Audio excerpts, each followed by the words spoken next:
Hey everyone, hopefully your Monday's off to a good start today.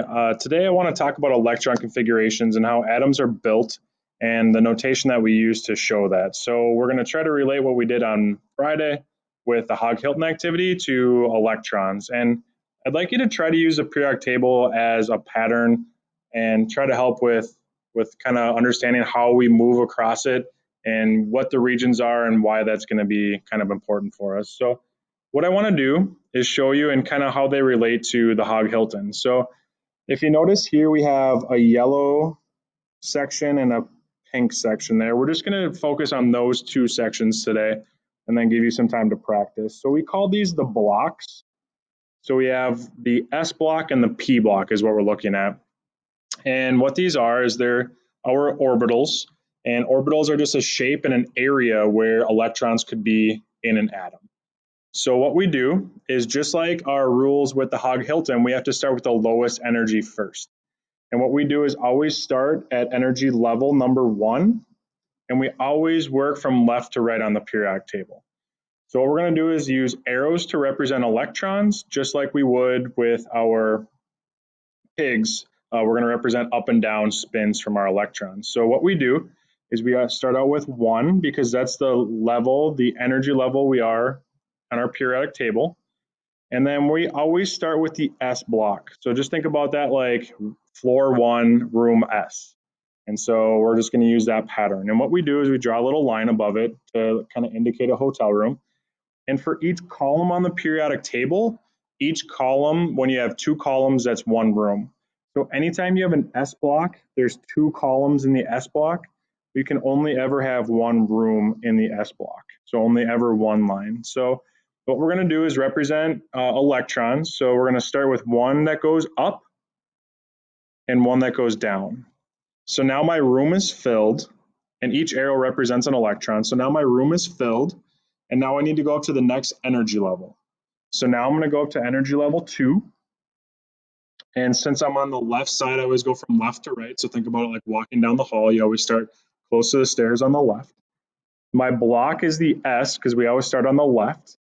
So I'm going to draw a line, 1 room for the S block. And I've used 2 electrons because I have 2 arrows. And now my third electron, I'm just going to draw an up arrow. So now lithium has 3 electrons. Now that has been properly diagrammed, again, starting at the lowest level, left in the stairway by the stairs. And then you move from left to right and from top to bottom with our energy levels. So next, I'd like to introduce carbon. So carbon's number 6. So with those rules, you always start at the base level, which is always level 1, and the S block, 1 arrow up and 1 arrow down. So just like our pigs in the Hogg-Hilton, starting at the lowest energy level. So next we did level 1. So now I'm on level 2. And if we think about our rooms, we start on the left side in the S block. So that would be like right there and there. So 2S, I'm going to draw an up arrow and a down arrow. So now I have 4 electrons accounted for. And if I continue across to further down the hall, now I'm still in my second level. So I'm still going to call that 2P, or still level 2. So I'm going to use a 2. And now I'm in the P block. And so like I said earlier, each 2 columns on the periodic table represent 1 room.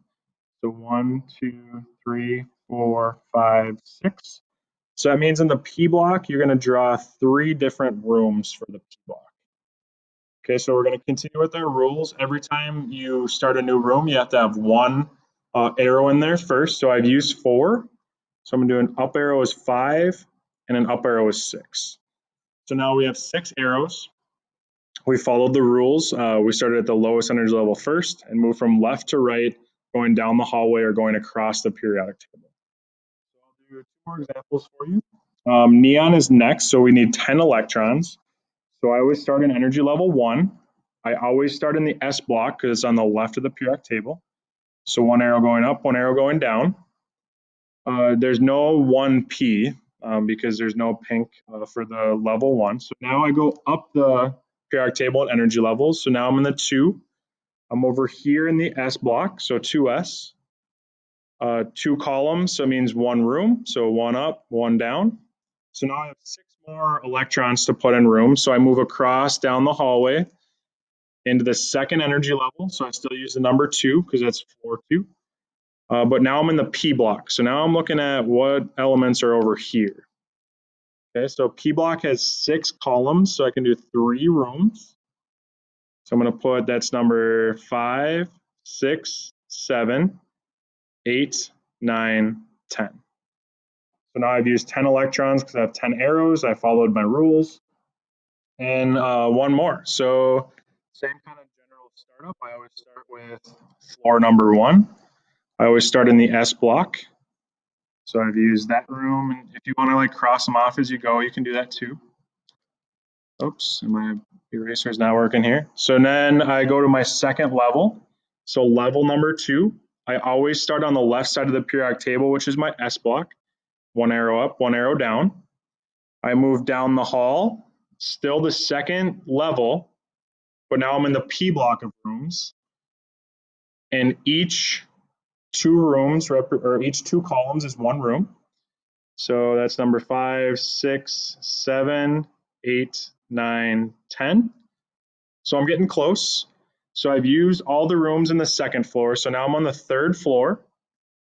I start on the very left of the hallway. So 3S, again, 2 columns, so 1 room. So I do 1 arrow up, 1 arrow down for 12 total electrons. I move down the hall. I'm still in the 3rd energy level, but now I'm in the P block of rooms.